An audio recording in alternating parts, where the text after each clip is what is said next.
And we're live, and I'm late, of course. Good evening, good afternoon, good morning, whatever the case may be. And of course, I jump on, and somehow or another, I'm Mike. This is Cross Examinations. Welcome to the channel. I'll try to fix this while talking about other stuff, but I am not a pastor, priest, rabbi, blah, blah, blah. Just a guy on the internet trying to figure out how to use StreamYard so that my background doesn't look horrible. It's funny. It's like the background gets weird depending on like how bright my shirt is. So if I'm using white, then the background somehow or another isn't bright enough for the green screen.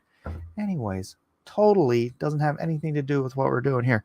Anyway, we are is this the final week? We are in the final week 11, day 51. Actually, we're on day 52 because I didn't do yesterday. Sorry. So I'll be reading a little bit more today. From Rise and Fall, our daily devotional. We had our last group meeting for Rise and Fall last night. We had a potluck. I brought some pulled pork. It was quite delicious. Hello, Edwin. Let me know if you'd like to jump in on this one as well. Mountain Pass Music says, I'm not an atheist, but I got some questions if you're interested. Absolutely. Hit me with your best shot. I was going to kind of go through this discussion I've been having in the comments section on one of the earlier atheist videos because I just thought it was interesting. But it requires me just like reading because I answered his questions already. So I can get into a more in-depth discussion on it if you guys have stories or questions that sort of expand. Either way, on the point. Why can't I find Edwin? Oh, there he is. All right, in the Discord, Eddie. So let me just jump into this. Present share screen. And then I'll try to read it from here. If it's big enough. Can you guys see it? Is it not big enough? I hate this side thing. I don't know how to get rid of it.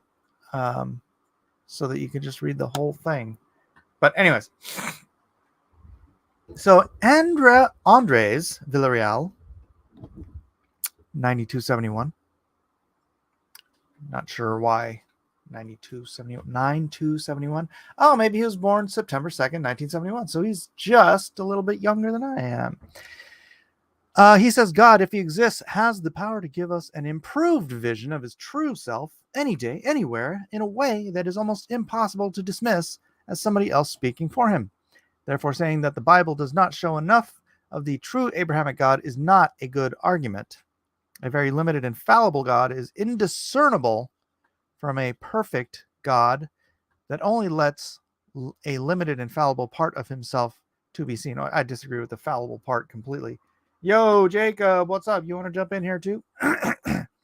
The question is not whether God is perfect, but only wants to show a flaw-ridden. He keeps saying flaw-ridden.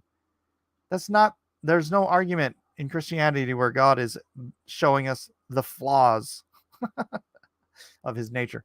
That just does not care enough to show his better characteristics.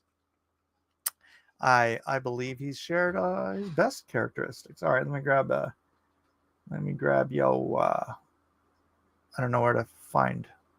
I need to find a Twitter that's open. All right, let me just open one. I hate opening extra stuff. So, not Barroom. Let's just go to. Sorry, now I'm trying to find.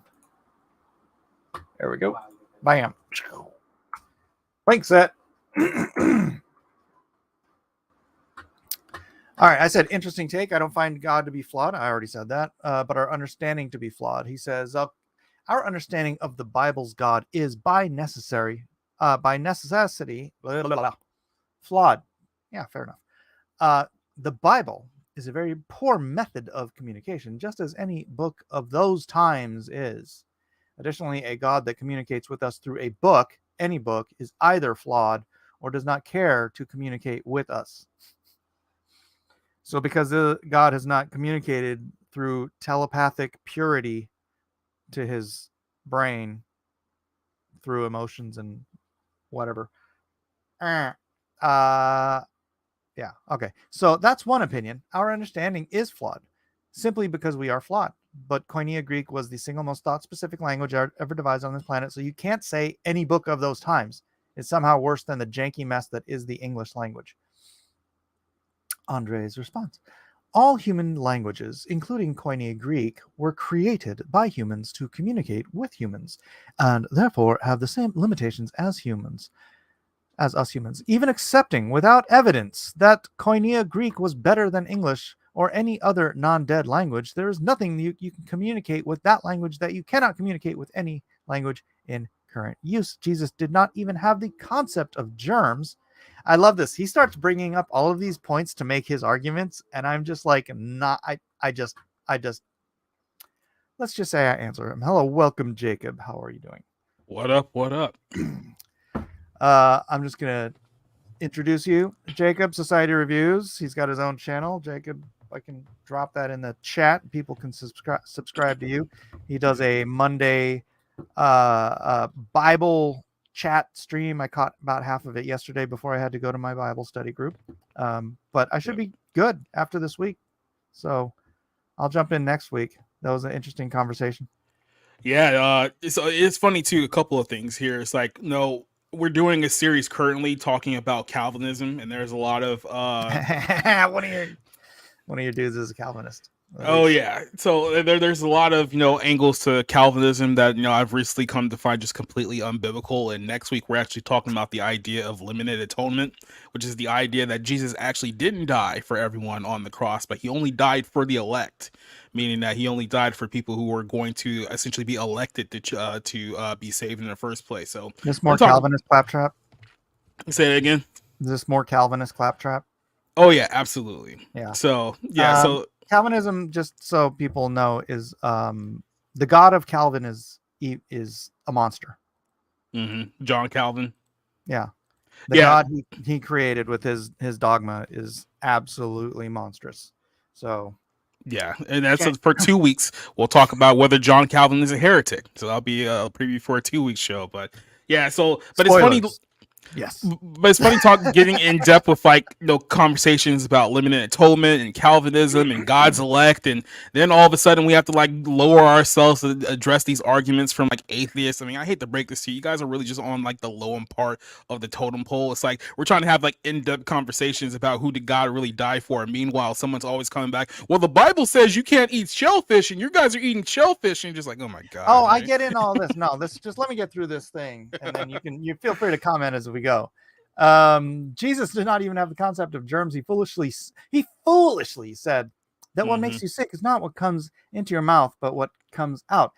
That's not. He didn't say it's what makes you sick. Yeah. So that's what defiles a man. Yeah.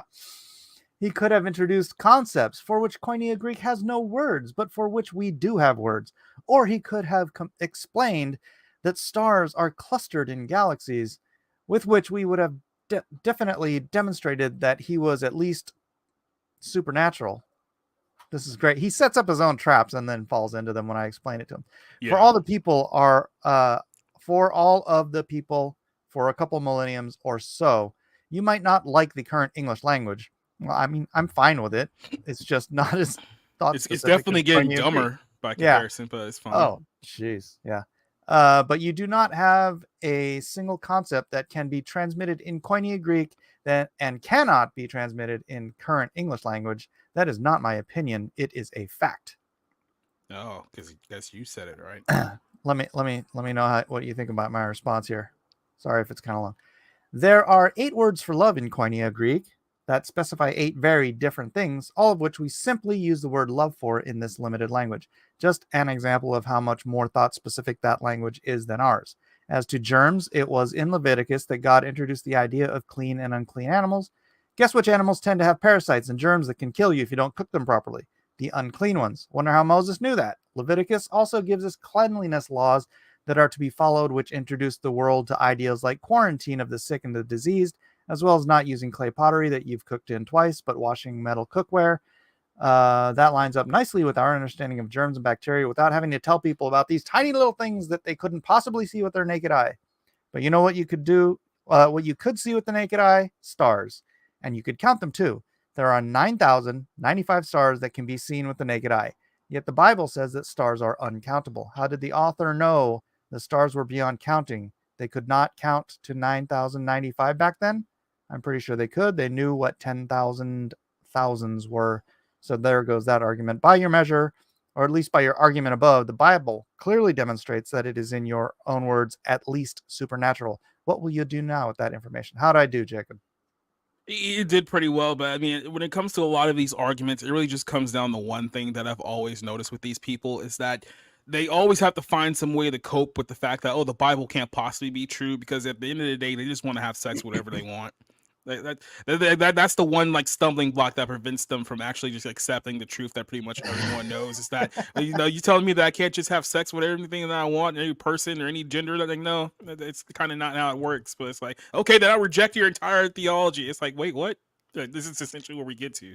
I have likened arguing with atheists to playing tennis against the curtains, because Yeah. you're hitting your balls, but they never come back, and it's like, Yeah.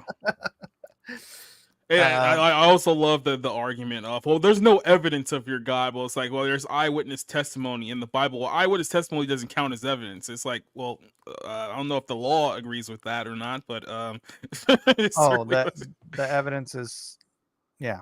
So it's everything.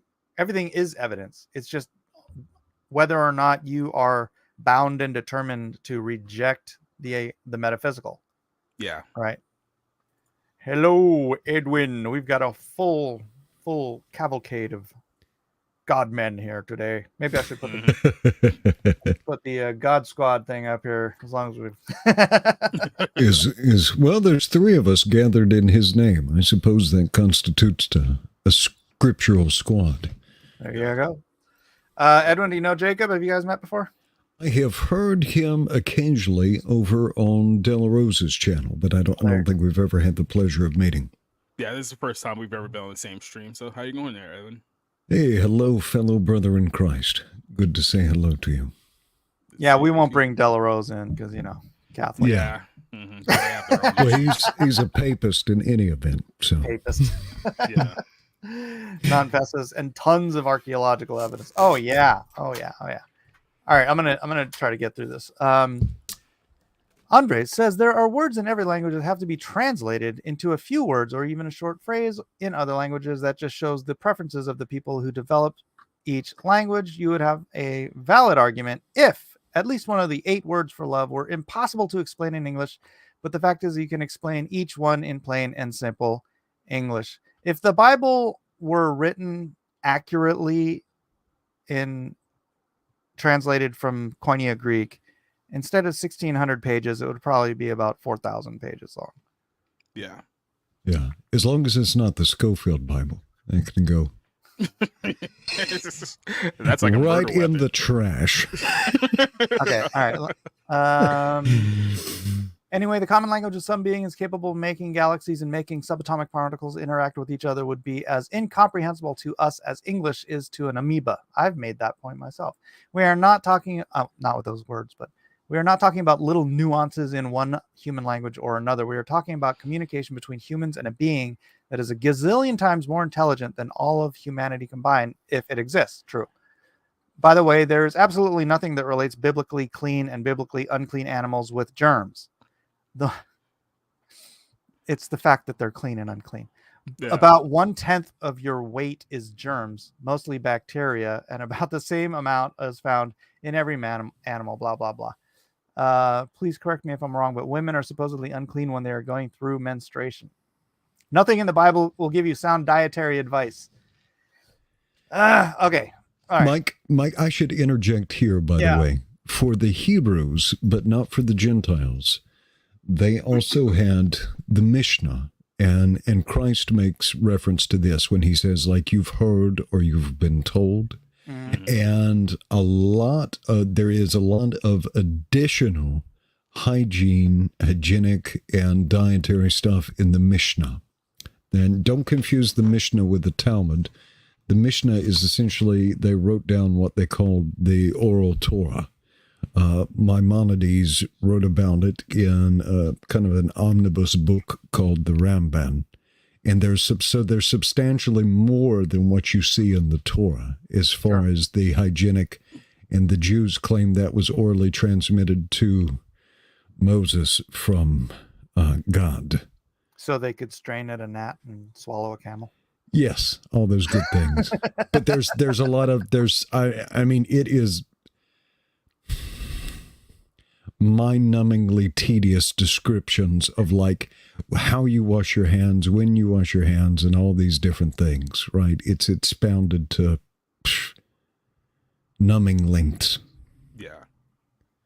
Which you have to, of course, also go to the revelation that this guy's go to. It's like, well, none of that had anything to do with God. It's not like we learned cleanliness or uncleanliness from, the Father from literally thousands of years ago. But, I guess mostly that's just coincidence in this guy's head as well. While he's actively trying to, I guess, argue on the grounds of hygiene now. Is that where we're at with this dude? Yeah, pretty much. He's saying there's nothing in the Bible about hygiene. And I'm like, we did a whole show on this on Saturday, so I'm not going to regurgitate it here. Yeah. It got icky. It got icky. Yeah, there was some discharge. There's some purple prose in the Bible if you start reading through Leviticus. Let's see. I kind of want to get to what I was saying today. Show more replies. This one was today, and then we can move on. The most cruel of all the messages that the Bible transmits is that you can be cured by prayer or belief. Right now, we should see, at least statistically, that those who follow the Bible are healthier and live longer than those who ignore the message. But the opposite is true. Humanity has been able to increase the average longevity of us from about 40 years to about 80 years, which is a lie. That's never been the case since the time of Jesus. And nothing of this, just so people know, the reason the average age went low is because infant mortality was so high and people died in so many wars that's why the average age was reduced. Yeah, because if you're talking biblical times, the life expectancy has gotten significantly shorter. Yeah. Quite a lot. This guy has a lot of just wrong things in his head. Quite the contrary, secular society has to make it illegal to try to cure minors with prayer, teen pregnancies with the blah, blah, blah. The classifications of animals as clean and unclean has not made Christians or Jews any safer from infection than with any pathogen, but governments with health systems have. I can only believe that you are getting desperate with your comments about thermometers. Oh, I made a comment about thermometers.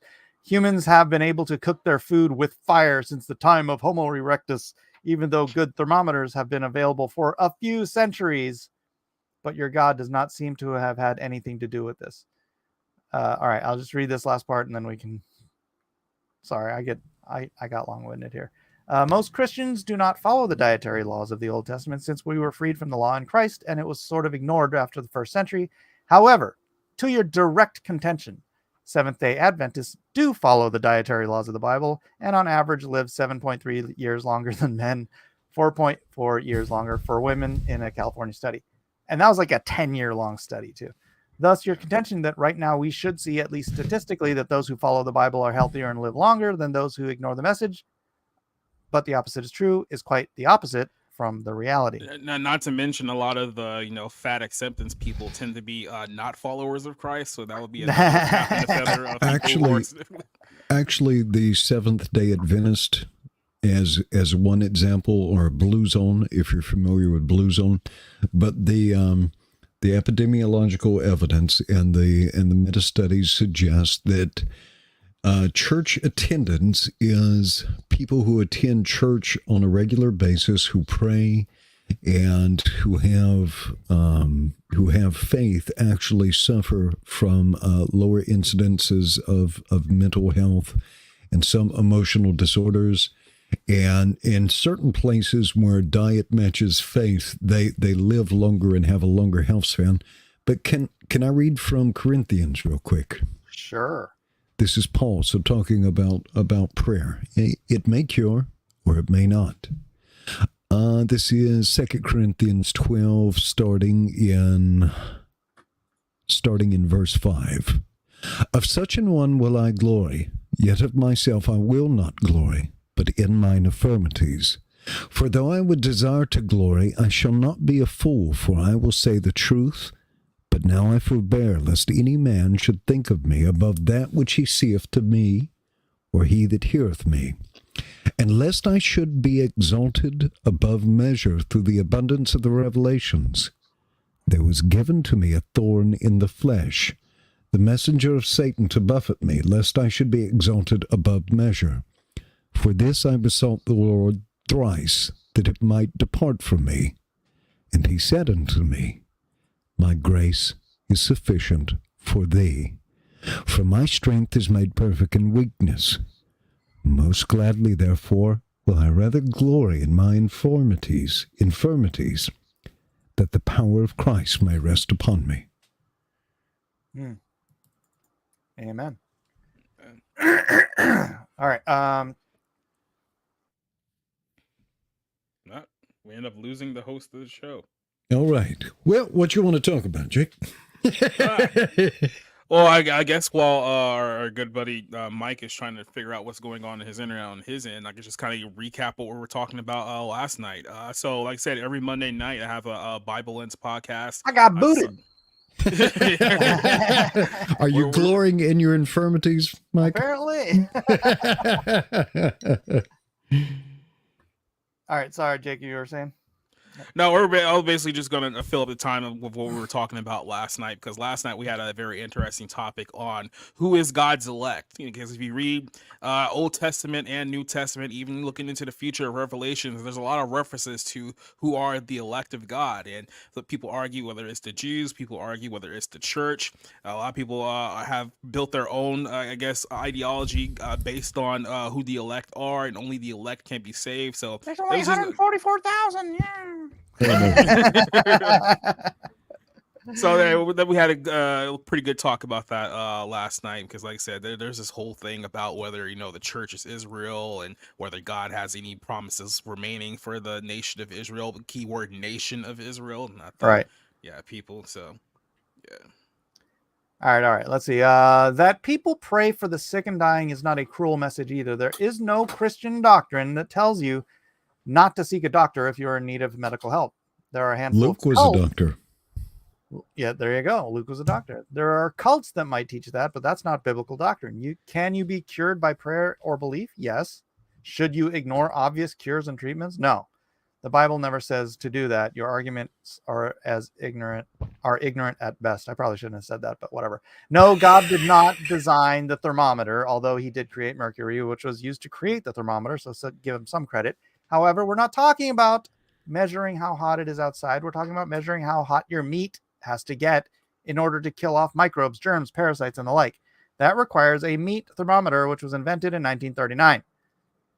So reason with me for a moment, if you can, atheists out there,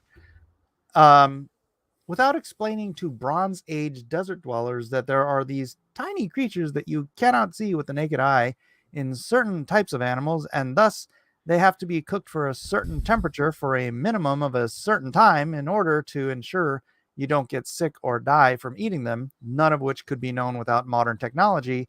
How would you, this is a question for all atheists out there, how would you, as an all-knowing God, transmit the information to them in a simple way so as to avoid getting sick or dying from eating these animals without the precautions of modern 20th century discoveries and inventions? I might just say, hey, these animals are clean, safe to eat. These animals are unclean, not safe to eat. I'm sure you have a better suggestion, so I'm all ears. Mm-hmm. Yeah, your move. I might have gotten snarky. I mean, look, after a while, it is hard to just start getting snippy with people. I mean, I fully admit that I'm bad at that at times too, because like I said, when you have to go back to almost like a first grade level with some of these discussions that you have, it's kind of hard not to talk down to people who clearly don't know what they're talking about. Like, Like I was mentioning when I first came in here, I'm pretty sure we've all heard the argument of, oh, well, you guys still eat shellfish, and the Bible says that you're not supposed to eat that. So take that, people who don't support homosexuality. So then you have to go back and explain to them what the whole point of Leviticus is and what the ancient nation of Israel is. And it's literally like Bible 1-on-1 for people who clearly don't know what they're talking about. Yeah, it's true. As Amy says, Jesus said, the healthy don't need a doctor. That seems to imply the opposite. Mm-hmm. Indeed. All right. Let's see. What the heck? Why is PayPal messaging? Oh. Anyways, yeah, I didn't want to go through the whole thing because it's a lot of reading, and we do have to get into the actual scripture. But any thoughts on that? Little back and forth? Yeah, where in the Bible does it say that sick people don't go to the doctor? Like, he's just assuming that for like 5,000 years, Christians just, whenever they got sick, they just prayed it away and never made a single doctor's appointment in their entire lives. Which, I don't know where people come up with this stuff. But it seems like they're just taught assumptions. Maybe his dad taught him all of this stuff, but I don't know. What did Paul tell Timothy to do for his stomach? Take a little wine with your water. Wine. And that's another thing that does happen with a lot of people. It's like, what I've noticed from quite a few people in this camp is that they were raised Christian at some point in their lives. Then someone close to them got sick and they prayed for them to get well, and it didn't happen. So it's like, well, God failed me, and it's like there is no God. So they get hurt spiritually, and they'll just move away from the entire faith because that one time they asked for a prayer, they didn't get what they wanted. So yeah. There's a contingent of hello V, who has a question. Go ahead and hit me with a question. But yeah, there's a contingent of atheists out there, and I'm not going to say it's all atheists. There's some atheists who are just raised atheists or just came to it through whatever other reason. But yeah, I have found in my life a lot of atheists to just be guys and gals who are mad at God for some reason, like you just explained. Mom died, parents got divorced, Joey got cancer, whatever it is, something the God they thought they believed in didn't answer their specific prayer the way they specifically wanted, and therefore their reaction is that there is clearly no such thing as God. Yep. Are we getting rated by 4chan? Fur guy, the foot fetishist from 4chan. This feels like a troll. Okay, when I was married to my first wife, we were both atheists, but I eventually had an affair with a woman who was an evangelical, and she gradually convinced me to become a Christian. Well, that's not the best form of evangelizing. I apologize if you're not trolling. If that actually happened, I sincerely apologize. That is kind of turning Mary Magdalene on its head, I guess. That's That's not great evangelism, but you know what? Hey, God can redeem all things. So yes. Let's put it this way: you're in a much better starting point than she was, apparently. So, so look at that as a bright side. But look. So for Christians, God and Jesus did not tell you will not suffer in this life. In fact, quite the opposite. Yeah. Jesus told you will probably suffer in this life for his name. Mm-hmm. And some of you might even die for his name. So, yep. But unlike Islam, you don't have to do that in order to get guaranteed entrance into paradise. Mm-hmm. Yeah. Well, it's also unlike Islam, Gabriel didn't choke Mary 3 times and give her a vision as well. So there's no difference between the two.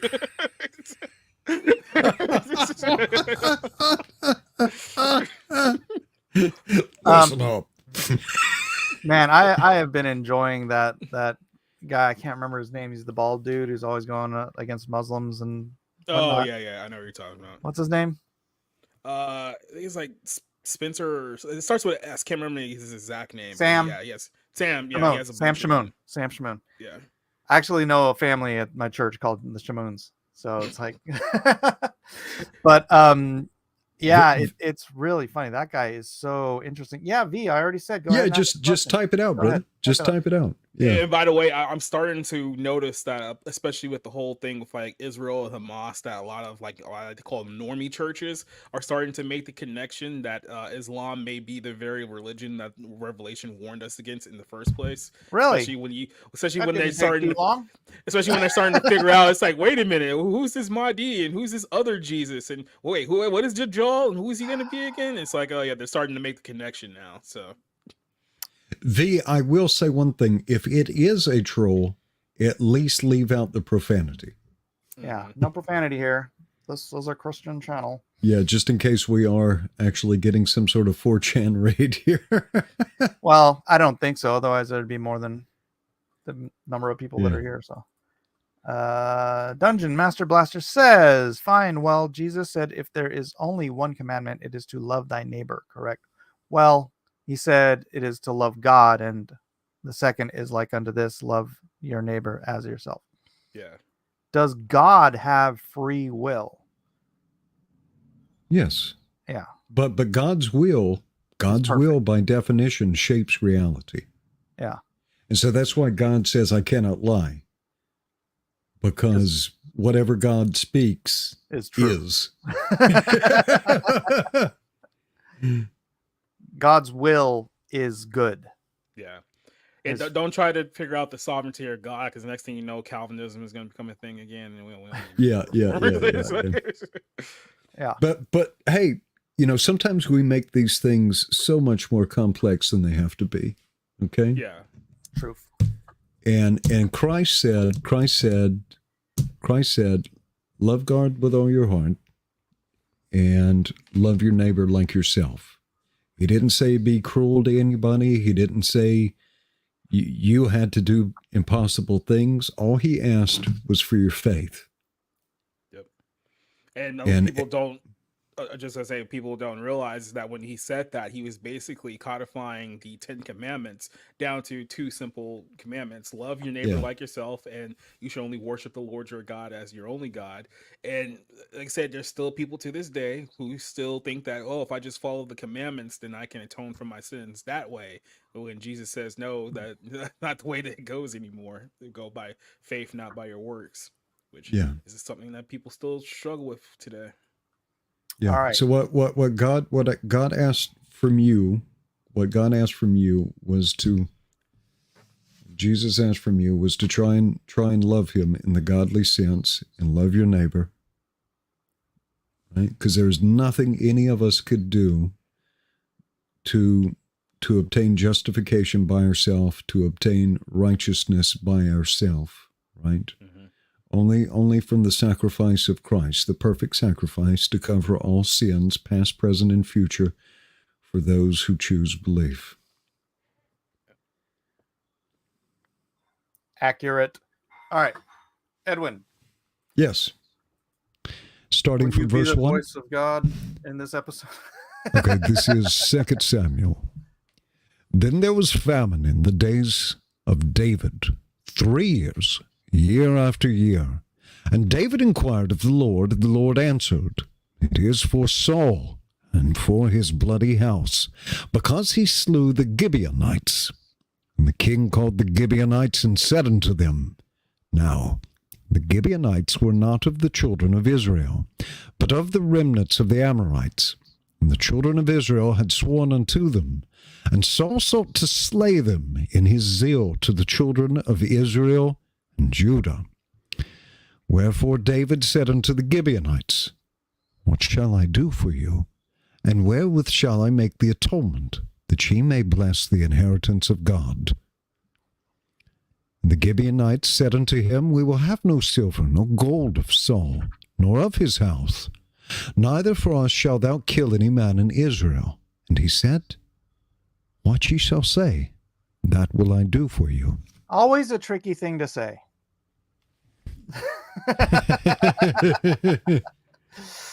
That's not, yeah. All right, go ahead. And they answered the king, The man that consumed us, and that devised against us that we should be destroyed from remaining in any of the coast of Israel. Let 7 men of his sons be delivered to us, and we will hang them up unto the Lord in Gibeah of Saul, whom the Lord did choose. And the king said, I will give them. But the king spared Mephibosheth, the son of Jonathan, the son of Saul, because of the Lord's oath that was between them, between David and Jonathan, the son of Saul. But the king took the 2 sons of Rizpah, the daughter of Aiah, who she bare unto Saul, Armoni and Mephibosheth, and the 5 sons of Michal, the daughter of Saul, whom she brought up for Adriel, the son of Barzillai, the Maholithite. That was, Maholithite. Yeah. And he delivered them in... Find this funny. I find this funny because, he spared Mephibosheth, who's, his best friend's kid. Son, yeah. But Mephibosheth is legitimately the direct heir to the throne. All these other ones were like the sons of his daughters. And right. They had no... Yeah, but David's like, David loved Jonathan like a brother. Yeah. And it's early because in an earlier chapter, it only describes, it's like, is there anyone left of the house of Saul? And Mephibosheth is the only one who's named because he's the only one who's the son of a son. I think that's the reason why he's the only one that's named, but he's the son of a son. All of these are sons of daughters, which would not have been the kingly line if there was to be an inheritance. All right. And he delivered them into the hands of the Gibeonites, and he hanged them in the hill before the Lord. And they fell all 7 together, and were put to death in the days of harvest in the first days, in the beginning of barley harvest. And Rizpah, the daughter of Ai, you think so? Ai, took sackcloth and spread it for her upon the rock. Maybe Aiah. Maybe Aiah took sackcloth and spread it for her upon the rock, from the beginning of harvest until water dropped upon them out of heaven, and suffered neither the birds of the air to rest on them by day, nor the beast of the field by night. And it was told David what Rizpah the daughter of Aiah, the concubine of Saul, had done. Oh, is that the case? So, wait, Rizpah is the daughter of Aiah. No, yeah, so she's the daughter. Yeah, okay. So these are his grandkids. Yeah. And David went and took the bones of Saul and the bones of Jonathan his son from the men of Jabesh Gilead, thank you, which had stolen them from the streets of Beth-shan, where the Philistines had hanged them, when the Philistines had slain Saul in Gilboa. And he brought up thence the bones of Saul and the bones of Jonathan his son, and they gathered the bones of them that were hanged. And the bones of Saul and Jonathan his son buried they in the country of Benjamin, in Zelah, in the sepulchre of Kish his father. And they performed all that the king commanded, and after that God was entreated for the land. Moreover, the Philistines had yet war again with Israel, and David went down, and his servants with him, and fought against the Philistines, and David waxed faint. Oh no. And Ishbi-benob, which was of the sons of the giant, the weight of whose spear weighed 300 shekels of brass in weight. That's a heavy spear, actually. Mm-hmm. He, being girded with a new sword, thought to have slain David. But Abishai, the son of Zeruiah, succored him, and smote the Philistine, and killed him. Then the men of David sware unto him, saying, Thou shalt go out no more with us to battle, that thou quench not the light of Israel. I want to point this out because we're going to be talking about the sons of the giant here. You know who else was a son of the giant? Goliath. They're not talking about these are Goliath's brothers. How big was his dad? That they're not referred to as the giants. They're referred to as the sons of the giant. Yeah, I mean, there was a reason the flood happened in the first place. I'll just leave it at that. And it came to pass after this, that there was again a battle with the Philistines at Gob. Then Sibbechai, the Hushathite, slew Soph, which was of the sons of the giant. And then there was again a battle in Gob with the Philistines, where Elhanan, the son of Jaroregam, a Bethlehemite, slew the brother of Goliath, the Gittite, the staff of whose spear was like a weaver's beam. That a weaver's beam is like for a loom, and so that would be like that'd be like a 4x4 almost. Sheesh. And there was yet a battle in Gath, where was a man of great stature, that had on every hand 6 fingers, and on every foot 6 toes, 24 in number, and he was also born to the giant. 24 in number. Great 24. 6 Oh, fingers, okay, got it. Toes. And when he defied Israel, Jonathan the son of Shimea, the brother of David, slew him. These 4 were born to the giant in Gath, and fell by the hand of David, and by the hand of his servants. I just want to know how big the giant was. Somebody brought this up as a theory to me too, and I say that it's interesting. I don't know how much I believe it, but I do think there's something weird going on with AI. You know how with AI art, like especially the early stages of it, the big problem is that they can never exactly get the hands right. Like there's always like extra like 6 fingers and thirds and thumbs and stuff like that. And people have started to realize that, well, maybe it's not exactly a quote unquote error, because there's been people who have alleged that, AI is essentially some kind of say divination to like Nephilim and demons and stuff like that. And you ever notice like there's like these few AI commercials that you'll see like on posted on like YouTube and whatnot, and in the first 20 seconds it seems somewhat normal, and then about after the 20-second mark it always like spews into something that's just like completely demonic looking, with all of these like videos that are being produced here. And it's like, I wonder if there actually is something to the fact that there's like a Beyonce concert. Yeah, that there's something more sinister going on with the AI art. It's makes for great fiction, if nothing else. Because where's could a disembodied spirit enter software? I mean, a disembodied spirit is software, right? Yep. And then you have to wonder, the people who created, all these technologies, who were they influenced by? Well, this has been coming forever, man. That's why I was saying it makes great fiction, because this has been the stuff of fiction for our entire lives, and now it's just starting to come to pass, and it's coming so quickly. It's crazy. It's almost as if it's already out of control. Not yet. Hasn't taken over all our jobs yet. Yeah. All right, we got one more chapter, Edwin.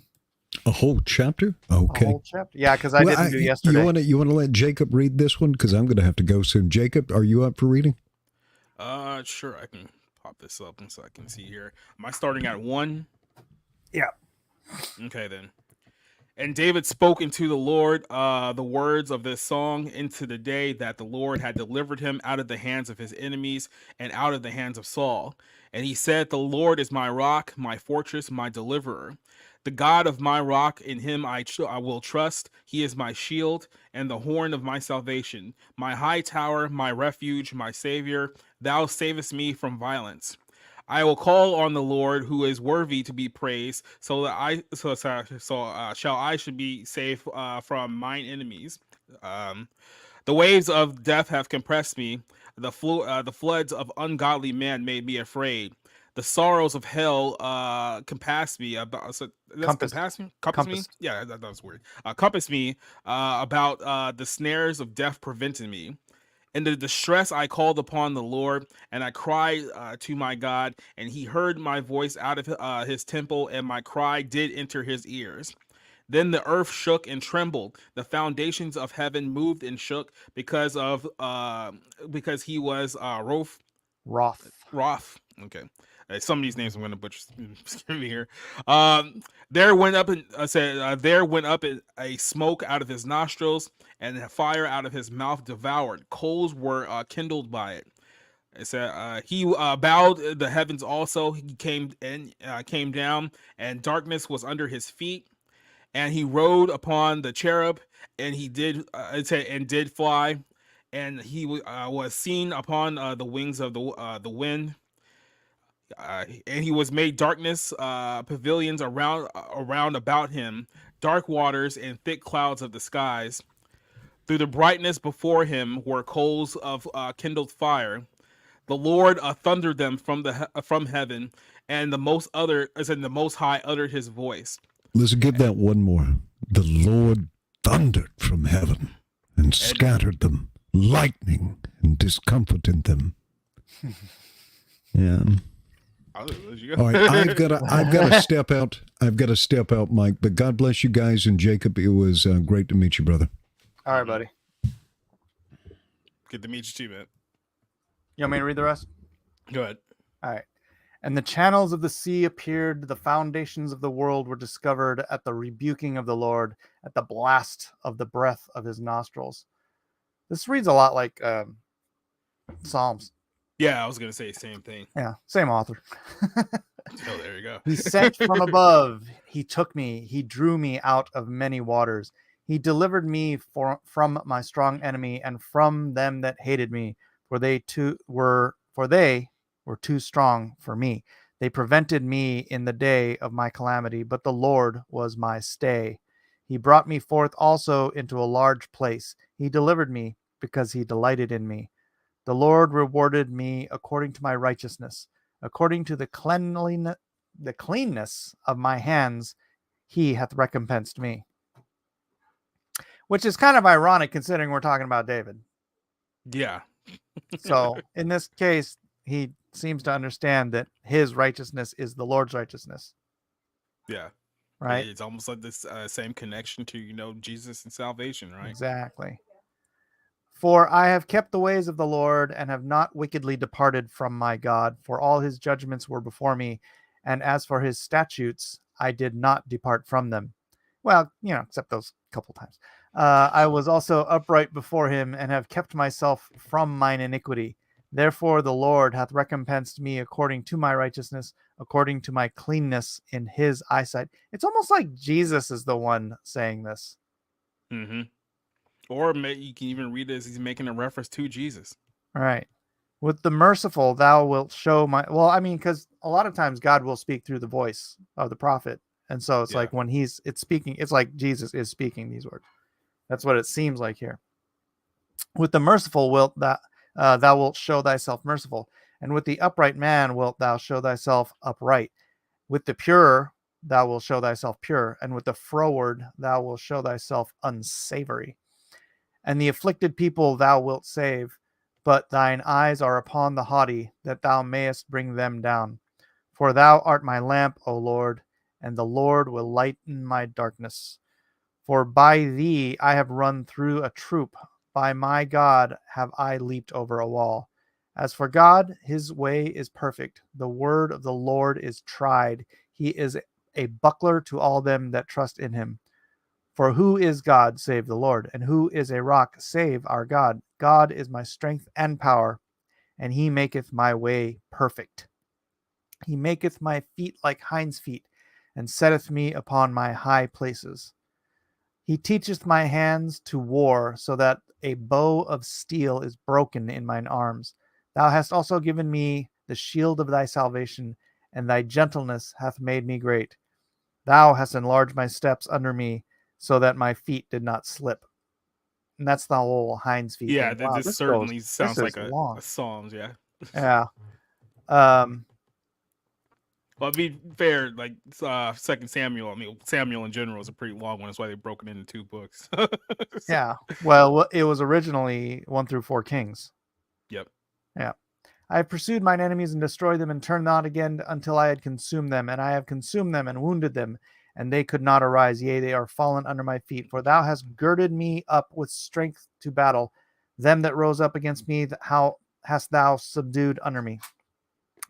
Thou hast also given me the necks of mine enemies, that I might destroy them that hate me. They looked, but there was none to save, even unto the Lord, but he answered them not. And did I beat them as small as the dust of the earth? Did I stamp them as the mire of the street, and did spread them abroad? Thou also hast delivered me from the strivings of my people.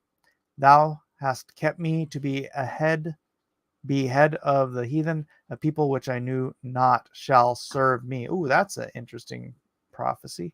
Mm-hmm. Strangers shall. What you gonna say? No, you keep going. I'll Okay. finish with you. Strangers shall submit themselves unto me. As soon as they hear, they shall be obedient unto me. Strangers shall fade away, and they shall be afraid out of their close place. The Lord liveth, and blessed be my rock, and exalted be the God of the rock of my salvation. It is God that avengeth me, and that bringeth down the people under me, and that bringeth me forth from mine enemies. Thou also hast lifted me up on high above them that rose up against me. Thou hast delivered me from the violent man.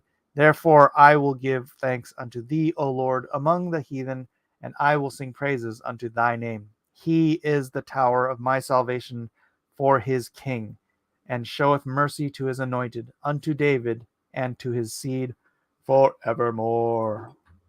It's very interesting you finished with 51 because the book that I'm currently working on writing right now is entitled The Tower.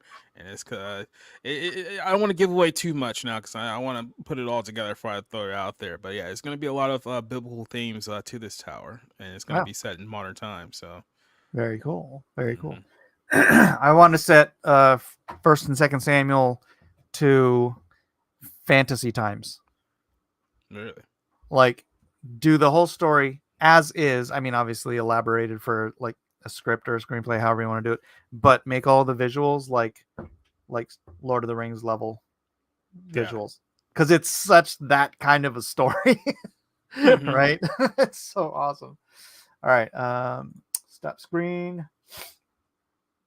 Let's see. Dungeon Master Blaster says sorcerers received images from demons through black mirrors, and now we have black painted mirrors reflecting a false reality and programming people. I mean, there's a lot of references, in modern society that we don't think of as, demonic. Because when we look at demonic things, we think of, pentagrams, were the more like obvious like references, like gold bulls and stuff like that. But I put it to you this way: there was a picture that I saw not too long ago of like the Google Mail logo, where it just looks like the letterbox typically looks like. Somebody juxtaposed that to like essentially like a Freemason ceremony where they essentially use the exact same style of the logo. Now it's in blue, but like the logo is exactly the same that Google uses for its Google Mail app. It's like almost identical. So all you have to do is just change the color, and it's like right there. And there's so many references to things that just get snuck in plain sight. But unless you actually know what those symbols mean and what those things actually mean, it'll go completely right over your head. And that's when you start like looking around. It's like, wow, how evil is our world like today? It's like you could find a lot of references to dark stuff around you. Yeah. The whole thing with the what's that called, with the snake around the thing that's used for medicine? Oh yeah, The the Erudius. yeah, with the Yeah. two serpents going around. Yep. Yeah, the one that's in front of the Baphomet Yep. statue. It's like, hey, what's that all about? Exactly. Usually I'd read through this whole thing, but we are low on time, so I'm just gonna do the questions, and then we can both answer those. Not the Erudius. That's Sedacious. What's the Erudius? Anyways, Yeah. probably a squirrel I don't want to chase. Question number 1: what are you most proud of in life? I have an interesting question to answer to this, because I believe pride is a sin, so I don't want to. And it's funny because I argue with my son about this, because he wants me to say that I'm proud of him, but I don't believe. I think very firmly that the concept of pride has been twisted by society so that we accept it, and that we Yeah. are willing to use that word as a good thing, but nowhere in the Bible is it ever used in the That's a good positive. thing. It is always I mean, a negative in the pride Bible. there's a good argument that pride is quite the worst sin out of them all, because it's pride that led Lucifer to rebel against God Yep. in the first place and led to all the fallen world that we currently experience today. You know? So Yeah, exactly. So, what are you showing here? Oh, yeah, this is what I was saying. So this is apparently a Freemason apron, as I like to call it here. But literally, if you just turn the blue color red, is the exact logo of Google Mail. So, like, almost to a T. do you have the other one? Yeah, I can like bring that one up here just real quick, so that way Yeah. you guys can see exactly what I'm talking about. So yeah, to me, I think it's like I glorify my children. I think that's the appropriate word to use, which they've, somehow you take this thing that is like a godly ideal, which is where you glorify in God, you glorify in your children, you glorify in that which is good. Mm-hmm. But yeah, it's just an envelope. Yep. Well, sorry, I got a bunch of things open on my end because I got the show to do a little bit later on here. But Right. it's something that I noticed that it's very, very similar to the Freemason one. Yeah, actually, Edwin was a Freemason, so. Do we have to burn him at the stake too? No, all of the like that secret and gobbledygoo stuff. I don't know. It's. I mean, Edwin's a hardcore born again Christian, so it's like if there was any of that kind of stuff that he was privy to, it wouldn't have been. He's like, no, I didn't see none of that. Apparently, I wasn't in that part of the club. Yeah, I don't know how high you have to get up before they like take their masks off and they're lizard people, but yeah, trust me. All right. Question 2. For each of those things, could you write out how God has the one that made it possible? Was the one that made it possible, or are you convinced it was mostly you?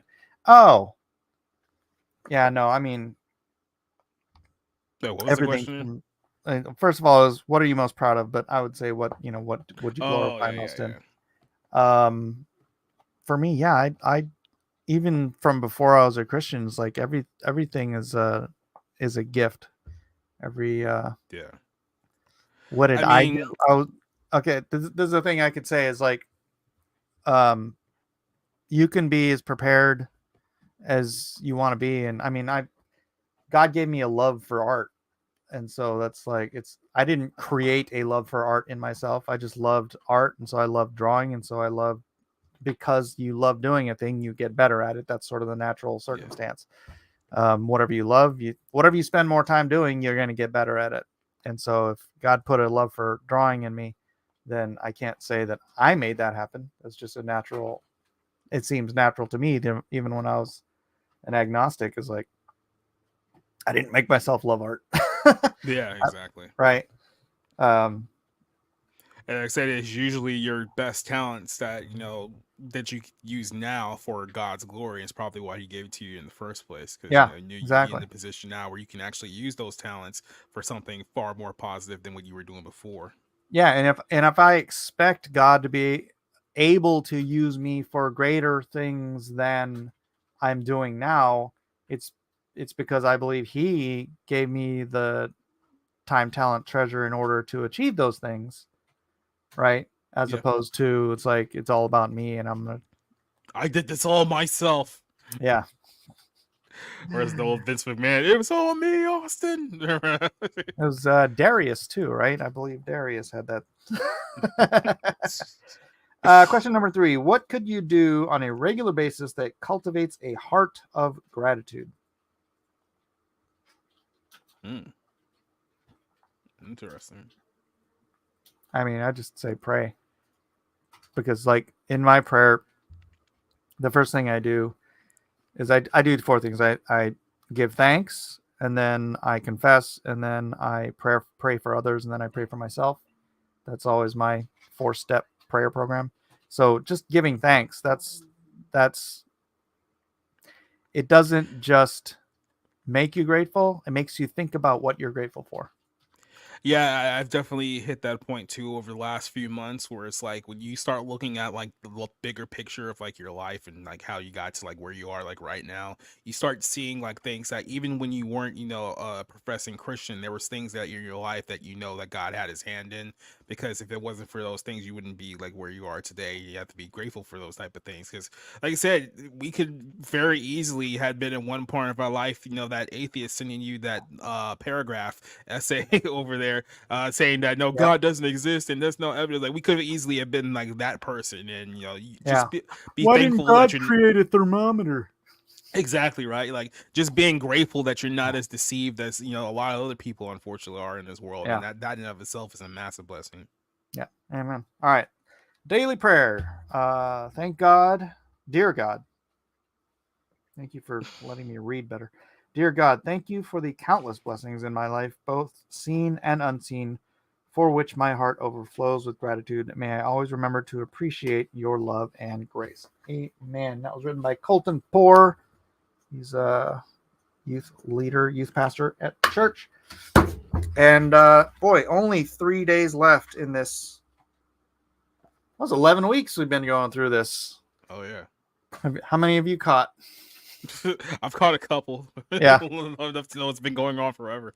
Yeah. I usually drag you in here if you're around. So that's it. Thanks everybody for being here. Jacob and Edwin as well. Thank you for coming in and being part of the God Squad today. We'll be back tomorrow, hopefully at a more reasonable hour with another episode of Cross Examinations. Anything you want to put your link in the chat again and let people, you guys want to follow Jacob at Society Reviews. Again, he does, actually, why don't you tell him what you do? So yeah, I got my own channel on YouTube, on Twitch, on Rumble called Society Reviews. Essentially, the way that our format works is that Monday night we do the Bible Lens podcast. Tuesday night tonight we're doing the Barroom podcast, which is more of our entertainment show. So that's going to be starting in less than 40 minutes over on my channel. And then on Friday nights we do a Friday night movie club, and we just go and either review a movie or we'll go watch a movie live on Rumble, live on Twitch with a group of guys. So outside of that, I'm also doing my own independent movie reviews on Bounty Gun Comics and my own site, Society Reviews, as well. So I'm always doing something throughout the course of the week. But yeah, Barroom Podcast episode 74 is coming up tonight. But like I said, about 40 minutes. We're going to get ready on that one. We're going to talk about Kat Von D, about her conversion from Satanism to Christianity and whether we should believe her and that she's truly a Christian. We'll talk about that tonight. Gal Gadot caused a firestorm because she showed Hamas violence against Israel. Talk about Captain America and its failures. Keke Palmer is now in a row with her boyfriend, and then Disney's promoting more destruction of the nuclear family. So all that's coming up tonight. All that on the next exciting episode of Society Reviews. Sash, what's up, brother? From New Zealand. Welcome to the channel. And we're just about to leave. So thanks everybody for being here. God bless you all. We'll see you on the next exciting episode of Cross Examinations. Back in line, you dog!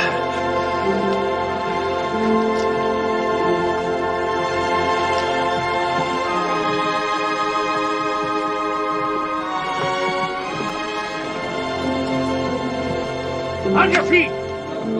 Get them going!